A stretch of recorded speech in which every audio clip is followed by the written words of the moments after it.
नमस्कार दोस्तों, जंगली रिएक्शन में आपका स्वागत है। मैं हूं अजय। मैं हरदीप। तो दोस्तों, जो वीडियो आज हम आप लोगों के साथ देखने वाले हैं वो वीडियो दोस्तों खान सर की, और वीडियो है जो नेपाल में अभी एक जहाज का क्रैश हुआ है, उसके ऊपर वीडियो है खान सर की। तो चलिए दोस्तों, पहले देखते हैं वीडियो और बाद में करेंगे अपना रिव्यू। तो दोस्तों करते हैं वीडियो स्टार्ट। 3, 2, 1। जय हिंद। देखिए 15 जनवरी 2023 को नेपाल में येती एयरलाइन का विमान क्रैश कर गया। अब उस समय हमको कुछ ज़्यादा बताने के लिए था नहीं, क्योंकि वो विमान क्यों क्रैश किया अब वो उसका कोई डिटेल था नहीं यहाँ पे। अभी उस विमान का क्या कारण था डिटेल से उसका पूरी रिपोर्ट आ गई है, जांच की रिपोर्ट आ गई है, और हम आपको इसमें बताते हैं कि कैसे एक पायलट की छोटी सी गलती पूरी जहाज को ले डूबा, उसमें बैठे 72 लोगों की जान चली गई यहाँ पर। तो पूरी रिपोर्ट आ गई है, उस पूरी रिपोर्ट में आपको समझाते हैं कि आखिर उस दिन क्या हुआ था येती एयरलाइन के साथ, और केवल लैंडिंग के 15 सेकंड पहले कैसे विमान दुर्घटनाग्रस्त हो गया। देखिए येती एयरलाइन का विमान जब दुर्घटनाग्रस्त हुआ तो उसके ब्लैक बॉक्स को भेज दिया गया डिकोड करने के लिए, ताकि उसमें समझा जा सके कि क्या था। शुरुआत में ब्लैक बॉक्स ब्लैक थे, लेकिन बाद में इसे ऑरेंज किया गया ताकि इसे दिखने में इजी हो सके, तब से इसका नाम ब्लैक बॉक्स ही है। ब्लैक बॉक्स का 2 हिस्सा होता है, एक को बोलते हैं फ्लाइट डेटा रिकॉर्डर। तो ये फ्लाइट डेटा रिकॉर्डर फ्लाइट की ऊंचाई, स्पीड, एयर प्रेशर, फ्यूल कितना था, इंजन कितने % पे था, यानी जितनी डेटा वाली चीजें होती हैं, जो मशीनरी चीजें होती हैं, उन सबका रिकॉर्ड रखता है फ्लाइट डेटा रिकॉर्डर। और एक होता है cockpit voice recorder. Cockpit voice recorder जो होता है CVR, दोनों पायलट क्या बात कर रहे हैं, एक दूसरे को क्या ऑर्डर दिए, ये दोनों को रिकॉर्ड किया जाता है। ये दोनों को इसलिए है कि मान के चलिए पायलट ने कहा कि इंजन इंजन का पावर बढ़ाओ, इसने कह दिया हम बढ़ा दिए और उसने बढ़ाया ही नहीं, तो कैसे पता चलेगा कि किस पायलट की गलती है। तो यहाँ तो रिकॉर्ड हो जाएगा कि कैप्टन ने जूनियर से कहा कि पावर बढ़ाओ, और उसने बढ़ाया या नहीं बढ़ाया वो फ्लाइट डेटा रिकॉर्डर में पूरी रहेगी। तो मशीनरीज की जानकारी इसमें, और क्या बात कर रहा है इसकी, जब इन दोनों को मैच किया गया तब पता चला कि कितनी एक छोटी सी लापरवाही ने कैसे इसकी जान ले लिया।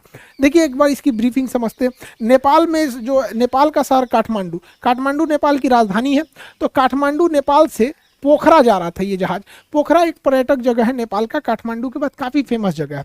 ये पोखरा एयरपोर्ट में इतने लोग जा रहे थे पैसेंजर, ताकि उसके नया पुराने एयरपोर्ट की जगह पे अब नया एयरपोर्ट बनाया गया था। 15 दिन हुआ था इस एयरपोर्ट के उद्घाटन, यानी 1 जनवरी 2023 को ही इस एयरपोर्ट का उद्घाटन हुआ था, पोखरा इंटरनेशनल एयरपोर्ट का।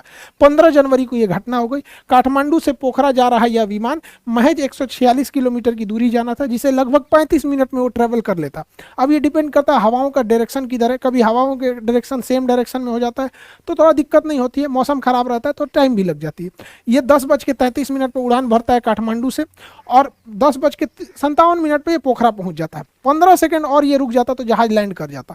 10 से 15 सेकंड में ही जहाज लैंड कर जाता, लेकिन अंतिम वहीं पे दुर्घटना हो गया। दुनिया में जितने जहाज क्रैश किए ना, उसका 90% जहाज लैंडिंग के टाइम पे ही क्रैश किया। सबसे टफ प्रोसीजर होता है लैंडिंग का। उस जहाज में 68 पैसेंजर थे, 4 क्रू मेंबर थे, यानी लगभग 72 लोग थे। इसमें 5 भारतीय भी थे, 72 में ही 5 थे। इसमें से किसी को नहीं बचाया जा सका, और येती एयरलाइन का फ्लाइट 691 क्रैश कर गया। अब इसको डिटेल से समझते हैं कि क्रैश कैसे किया गया। तो देखिए किसी भी जहाज में 2 पायलट होते हैं। सीनियर को कहते हैं कैप्टन, जूनियर को कहते हैं फर्स्ट ऑफिसर। कैप्टन के लिए CAPT लिखा रहता है कैप्टन के लिए, और इस फर्स्ट ऑफिसर के लिए F.O लिखता है। यहाँ पे ये फर्स्ट ऑफिसर हो गए। कैप्टन में 4 स्ट्रिप्स होते हैं हाथ पे, और फर्स्ट ऑफिसर के 3 होते हैं। यहाँ पे कंधे पे भी कैप्टन के 4 स्ट्रिप्स लगी होते हैं, और फर्स्ट ऑफिसर के 3 होते हैं। समझ आ गया कि नहीं आ गया? तो ये कैप्टन का फर्क होता है। यहाँ पे कैप्टन जो होता है लेफ्ट साइड में बैठता है, और फर्स्ट ऑफिसर राइट साइड में बैठता है जहाज में। यहाँ पे इस जहाज को उड़ा रहे थे कैप्टन कमल उड़ा रहे थे, और फर्स्ट ऑफिसर जो थी वो अंजू थी। ये इनका बतौर फर्स्ट ऑफिसर इनकी लास्ट फ्लाइट थी। अगर ये जहाज लैंड कर जाता तो इनका प्रमोशन देके ये भी कैप्टन बन जाती और 3 की जगह 4 स्टिप लग जाते। लेकिन इनका दुर्भाग्य था जो इनकी लैंडिंग नहीं हो पाई। इनके पति की भी येती एयरलाइंस में 2006 में विमान दुर्घटना में मृत्यु हो गई थी। तो काफ़ी दुखद रहा इनके साथ, ये विमान में जो भी बैठे थे। अब इन दोनों पायलट के सूझबूझ से ही जहाज को पूरी तरह से उड़ाया जाता है, क्योंकि जहाज में इतने इंस्ट्रूमेंट होते हैं कि सामने भी देखना है, इंस्ट्रूमेंट्स को भी देखना है, प्रोसीजर भी फॉलो करना है, तो एक आदमी से नहीं हो पाता है। इसलिए उसमें 2 पायलट होते हैं, एक कमांड देता है, दूसरा उसको फॉलो कर देता है। तो यही हो रहा था यहाँ पे। चेक प्रोसीजर बहुत ज़रूरी होता है, चेक लिस्ट फॉलो करना होता है। जब जहाज लैंडिंग के लिए आती है तो कैप्टन जो होता है वो सीधे लाइन अप कर लेता है, फर्स्ट ऑफिसर को वो अपना ऑर्डर करते रहता है कि इंजन पावर को घटाना है। तो यह इसका एक विमान में चेकलिस्ट प्रोसीजर है। जैसे गियर डाउन करना है, लैंडिंग गियर यानी चक्के को नीचे करना है, तो यहाँ लैंडिंग गियर का नोब होता है, उसको नीचे कर देते हैं, और तब जैसे चक्का नीचे हो जाएगा तो 3 लाइट जल जाएंगे, क्योंकि 2 चक्के पीछे होते हैं और एक नोज लैंडिंग गियर आगे होता है, तीनों लाइट जल जाएंगे। तो कैप्टन बोलेगा लैंडिंग गियर डाउन, तो फर्स्ट ऑफिसर क्या करेगा, लैंडिंग गियर को डाउन करेगा, और जब जैसे डाउन हो जाएगा तो बोलेगा चेक, मतलब हमने कर दिया। तो लैंडिंग गियर डाउन, उसने लैंडिंग गियर डाउन, फिर बोलेगा चेक। ये रूल है, कोई भी काम जब हो जाए तो उसके बाद उन्हें बोलना है चेक। और जब एटीसी से बात करते हैं, एयर ट्रैफिक कंट्रोलर से, तो हाँ बोलना है तो हाँ नहीं बोलते हैं, रोजर बोलते हैं, या कॉपी। जैसे बोलना है कि राइट टर्न, तो कहेगा रोजर, मतलब समझ गए कि राइट मुड़ना है, या कॉपी। तो ये कोड है, क्योंकि ना जहाज़ों में ना जो बात होती है रेडियो फ्रीक्वेंसी में काफ़ी हल्ला होता है उसमें, तो उस वजह से ना ऐसी भाषा का प्रयोग किया जाता है जो मैच ना करे आम बोलचाल की भाषा में। जैसे इमरजेंसी में मेडे मेडे मेडे, तो ये आम भाषा में ही नहीं है, कितना भी घड़घड़ाहट हो जाएगा ये आवाज़ अलग लगने लगेगी, इसलिए थोड़ी सी रेडियो की भाषा ऐसी रखी जाती है। रोजर मतलब हाँ ठीक है, कॉपी का मतलब भी ठीक है, नेगेटिव मतलब नहीं हमको नहीं पता है। उसी तरह चेक मतलब हाँ जो तुमने बोला हमने कर दिया उसको। तो उसने बोला landing gear, altitude 500 feet, captain ने बोला कि इसके काम करो, जहाज की एल्टीट्यूड को, ऊंचाई को 500 फीट करो, तो उसने 500 फीट भर दिया, उसके बोल दिया चेक, मतलब हमने कर दिया। दूसरा इंजन पावर 25%, जब जहाज लैंड करती है तो आइडियल पे करके 25% की इंजन पावर पे उसे लैंड कराया जाता है, तो ज़्यादा थ्रस्ट की जरूरत नहीं है। तो इंजन जब 25% पे हो गया तो फर्स्ट ऑफिसर ने बोला चेक, मतलब हो गया। यही गलती हुई चौथे यहाँ प्रोसीजर में। चौथे में क्या दिक्कत हुआ, कैप्टन ने बोला फ्लैप 30 डिग्री, फ्लैप्स होता है विंग्स का निचला भाग, अभी आगे समझाएंगे, वीडियो में भी दिखाएंगे, उसको 30 डिग्री पे घुमा दो। इसने बोला चेक, मतलब हमने घुमा दिया। लेकिन जब कॉकपिट वॉइस रिकॉर्डर और फ्लाइट डेटा रिकॉर्डर यानी ब्लैक बॉक्स में पता चला, तो पता चला कि बोला गया कि फ्लैप 30 डिग्री करना है, और को पायलट ने भी कह दिया कि चेक, लेकिन उसने 30 डिग्री किया नहीं था। अब यहाँ पकड़ा गए इन्वेस्टिगेटर्स कि भैया उसने बोल रहा है कि फ्लैप 30 डिग्री, फर्स्ट ऑफिसर बोल रहा है चेक, मतलब हमने कर दिया। अब फ्लाइट डेटा रिकॉर्डर कह रहा है कि नहीं नहीं नहीं, एक्सीडेंट के बाद भी, दुर्घटना के बाद भी फ्लैप 15 डिग्री पे था। तो अब सब छाती पीट रहा है, सूरत नहीं, जब फ्लैपवा 15 डिग्री पे था तो कौन बटन या दाब की इधरिया से बोल दिया कि चेक, मतलब ये दूसरा कोनो बटन दाब दिया है। इतना तो कंफर्म था। अब जांच के बाद पता चलती है, देखते हैं कैसे होता है, आगे समझिए। यहाँ पे देखिए, जैसे ये पोखरा एयरपोर्ट पे पहुंचे तो एटीसी एयर ट्रैफिक कंट्रोलर ने कहा कि आप रनवे 30 पे लैंड कर जाइए। अभी हम रनवे का भी एंगल बता देते हैं, 30 पे उतर जाइए। तो इन्होंने कहा कि हम रनवे 30 पे नहीं आ पाएंगे, हम घुमा के आते हैं रनवे 12 पर, रनवे 12 पर उतरेंगे। तो एटीसी ने कहा ठीक है, आप एयरपोर्ट का एक चक्कर लगाइए, इस साइड से उतरिए, और यहीं पे विमान दुर्घटना हो गया। एकदम सामने रनवे पे दिखाई दे रहा था रनवे पे, और वहीं दुर्घटना हो गया। किसी भी जहाज में फ्लैप क्या होता है, विंग्स का ये निचला हिस्सा जो दिख रहा है ये होता है फ्लैप, ये अंदर घुस जाता है। देखिए रहता ये बराबर है, लेकिन ये बाहर निकल सकता है, ये बाहर निकल सकता है, इस पाइलॉन पे बाहर निकल सकता है। थोड़ा सा निकलता है तो कहते हैं 15 डिग्री निकला है, और निकल गया तो कहते हैं 30 डिग्री निकला है। ये जितना ज्यादा निकलेगा हवाओं को उतना रोकेगा, फड़फड़ फड़फड़ करेगी जहाज, फड़फड़ फड़फड़। इसलिए जब ये लैंडिंग के टाइम उतरता है, जब रोकने के टाइम पे होता है, तभी इसको नीचे किया जाता है। फुल स्पीड में इसको नीचे करेंगे, जहाज ऐसे डिसबैलेंस हो जाएगा। तो इससे हम लोग नॉर्मल 0 डिग्री पे रखते हैं। इसको यहाँ पर मेंटेन करने के लिए फ्लैप लीवर होता है जहाज में, जिससे ये कंट्रोल किया जाता है। यही पूरे गड़बड़ का कारण है जहाज को गिरने में। समझिए कैसे, इसको वीडियो से समझते हैं हम लोग। यहाँ समझिए, ये फ्लाइट है, ये रडार है, यही रडार पूरी तरह से उसको जांच करता है जहाज कहाँ गया। यहाँ पर फ्लाइट जैसे ये टेक ऑफ करती है तो फ्लैप थोड़ा सा नीचे रहता है। देखिए फ्लाइट में आप फिजिक्स में पढ़े होंगे, जहाज की परछाई क्यों नहीं बनती है, विवर्तन के कारण परछाई नहीं बनती है। ये फ्लाइट उड़ गई, यहाँ नीचे आपको VOR दिखेगा जो जहाजों को दाहिने बाएं बताता है, ये है VOR। यही बताता है कि वे पॉइंट किधर है, बहुत जरूरी वो चीज़ होता है। ये नीचे दूसरी जहाजें हैं, सब पूरी एयरपोर्ट का व्यू है। देखिए जब जहाजें उड़ती हैं तो फ्लैप को हल्का सा नीचे रखा जाता है, लेकिन वापस फ्लैप को खींच लेता है। देखिए जहाज को पायलट जो है ना, इसको खींच रहा है, इसको वापस खींच के बराबर कर दिया ताकि हवाओं का ड्रैग कम से कम लगे, हवाओं का झटका कम से कम लगे। देखिए एकदम 0 डिग्री पे एकदम बराबर कर दिया है फ्लैप को, लेकिन उतरने के टाइम इसको कम करेगा। आप गौर से देखिएगा, पूरा फ्लैप बराबर है एकदम। अगर बराबर नहीं रहेगा ना, इतना जोर से हवा लगेगा, बादलों से टकराएगा कि जहाज पलट जाएगा यहाँ पे, इसलिए इसे बराबर रख। देखिए एयरपोर्ट, अब इसको नीचे किया जाएगा, एयरपोर्ट के पास आ गया, देखिए इसको 15 डिग्री झुका रहा है, जैसे जैसे ये एयरपोर्ट के पास जाएगा इसको और झुका के 30 डिग्री लेके चला जाएगा। अभी तो रनवे से थोड़ा दूर है, पास आएगा तो और एकदम नीचे कर देगा। अब ये नीचे से हवाओं को रोक के स्पीड कम करेगा, और जैसे ये लैंड कर जाएगा यहाँ पे नीचे से हवाओं को रोकने लगा, अब ये ऊपर से स्पॉइलर खुल जाएगा। ये ऊपर से हवा को रोक रहा है, वो नीचे से हवाओं को रोक रहा है। फ्लैप बहुत जरूरी होता है, ये नीचे से रुकता है, स्पॉइलर ऊपर से। जब जहाज रुक जाती है तो स्पॉइलर को नीचे कर देते हैं और फ्लैप को भी रिट्रैक्ट कर लिया जाता है। बड़ा मेहनत से जहाज से एक एक वीडियो बनाना पड़ता है, ये सब चीज़ों को प्रॉपर एंगल से मिलेगा तब। कभी कभी बैठने के पता चलता है कि इस एंगल पे शूट करना चाहिए, उस एंगल पे उतना सीट ही नहीं मिल पाया प्रॉपर। तो आप ये फ्लैप को समझ गए कि फ्लैप रोकने के लिए बहुत काम करता है। स्पॉइलर ऊपर की ओर उठता है, वो ऊपर से हवाओं को रोकता है, ये नीचे से रोकता है। यही फ्लैप को नीचे करना था वहां पे, तो कैप्टन ने कहा वहां पर कि फ्लैप को 15 डिग्री डाउन कर दो। ये फ्लैप है, यहाँ पर फ्लैप को 15 से 30 करना था, 15 डिग्री के बजाय इसको और घटा के 30 करना था। तो कैप्टन ने कहा कि फ्लैप 30 डिग्री, तो कैप्टन ने कहा चेक, मतलब 30 कर दिए, लेकिन उन्होंने नहीं किया। उसको करना चाहिए फ्लैप को नीचे, उसने कर दिया कंडीशन लेबर को नीचे, हो गया यहीं पे गड़बड़। उसने बोला चेक, मतलब हमने कर दिया, इस नॉब को नीचे करने के बजाय इस नॉब को नीचे कर दिया गया यहाँ पे, और ये हो गया गड़बड़। ये था condition lever. Condition lever fuel supply करता है, और जैसे ही इसको नीचे किया गया इसका फ्यूल सप्लाई बंद हो गया। और उड़ते जहाज में अगर फ्यूल सप्लाई बंद हो जाएगा तो क्या होगा, ये थ्रोटल है, ये स्पीड को बढ़ाता है, उसके इंजन पावर को बढ़ाता है यहाँ पे। अब इतने नीचे हाइट पर आने के बाद जहाज इतना नीचे आ गया है, 500 फीट पे आ गया है, और इंजन अचानक बंद हो जाएगा तो पावर मिलना ही बंद हो गया। और कैप्टन ने पहले ही लैंडिंग की तैयारी करने के टाइम पे इंजन के पावर को 25% कर दिया था।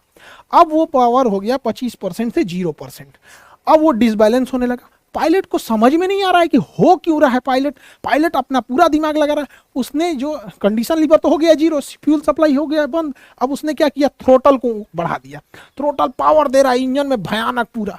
अरे भैया, इंजन में फ्यूल नहीं आ रहा है, आपके पावर देने से क्या हो जाएगा, जहाज की पूरा डिसबैलेंस हो गया।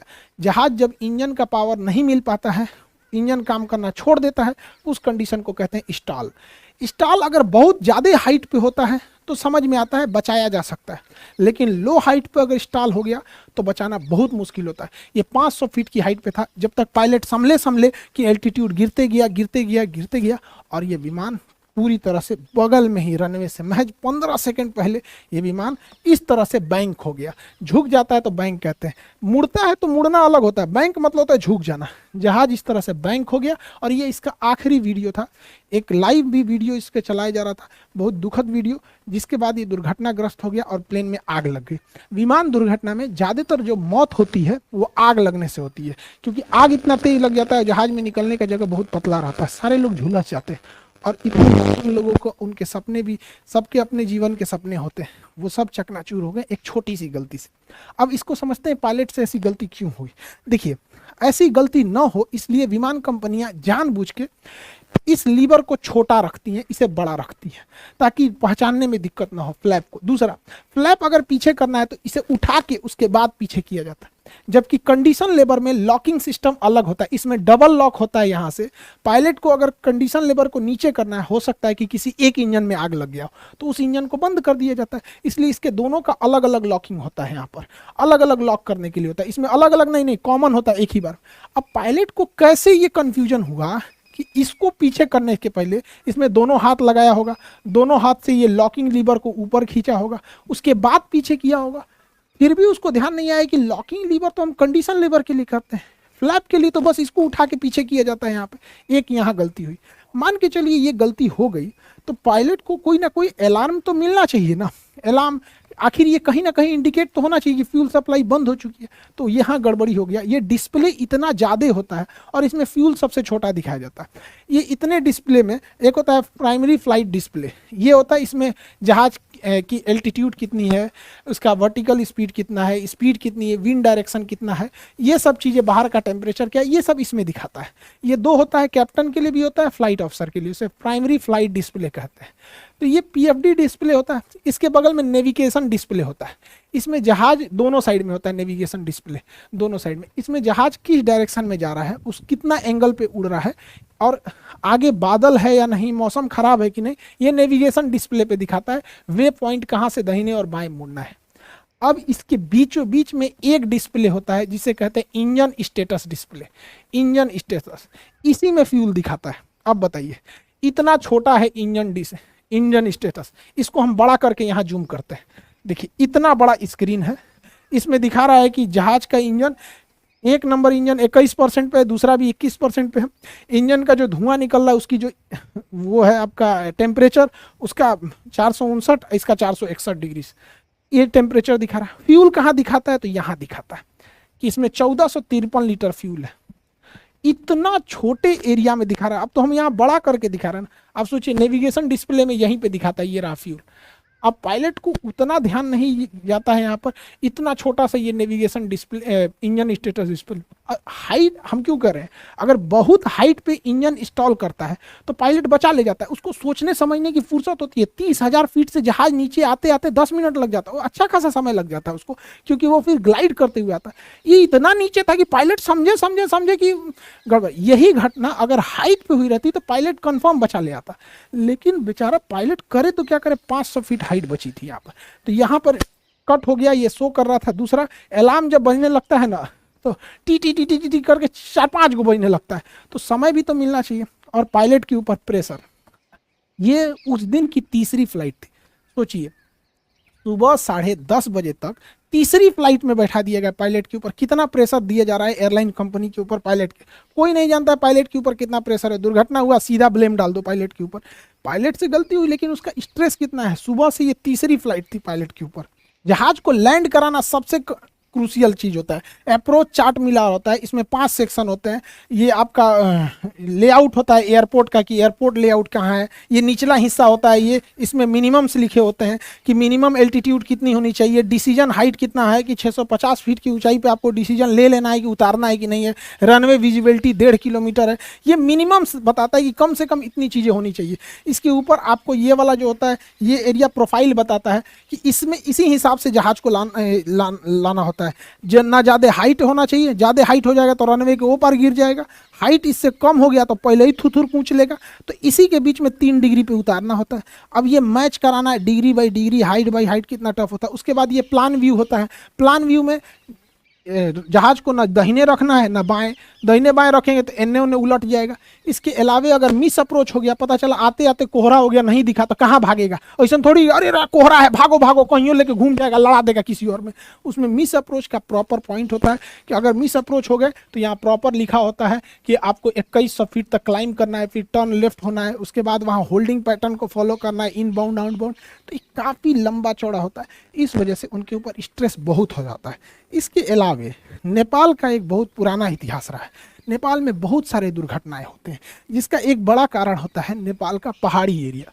पहाड़ी एरिया में मौसम अचानक चेंज हो जाते हैं। इसके अलावे नेपाल में बादल जो होता है पहाड़ों के पीछे, बादल के पीछे पहाड़ छुपे होते हैं।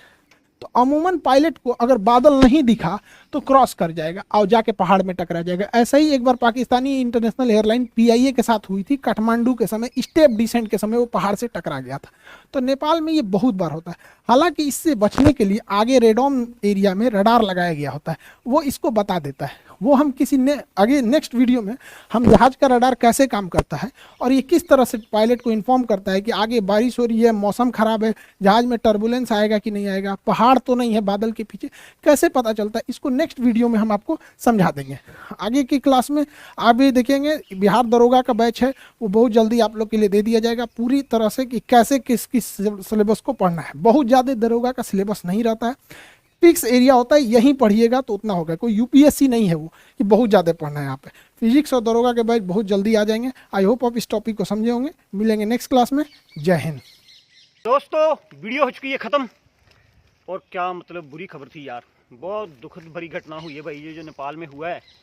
लेकिन एक बात तो है डॉक्टर साहब, जहाज में बैठने के बाद ना बंदे के पास कोई ऑप्शन नहीं बचता है। बिल्कुल सही। अगर हम खुद की गाड़ी से ट्रैवल कर रहे हैं, बस में, ट्रेन में, हाँ। उसमें बहुत ज़्यादा ऑप्शन है बचने के, क्योंकि एक्सीडेंट हो जाएगा, नीचे दुनिया ले जाएगी हॉस्पिटल में, बच कुछ मरेंगे कुछ जीवित तो मतलब हाँ रहेंगे। कुछ नुकसान तो तब भी होगा। हाँ। लेकिन यह है कि थोड़ा मतलब बड़े बड़े ऑप्शन होते हैं बचने के। सही बात। लेकिन अगर आप जहाज के अंदर बैठ गए हो ना तो हमारे पास ऑप्शन सारे खत्म हो जाते हैं बिल्कुल। भाई। सब कुछ भगवान के भरोसे ही है फिर तो। हाँ। अब ये देखिए जैसे इस वीडियो में बता रहे थे खान सर की, मतलब ये पायलटों से गलती हुई है हाँ।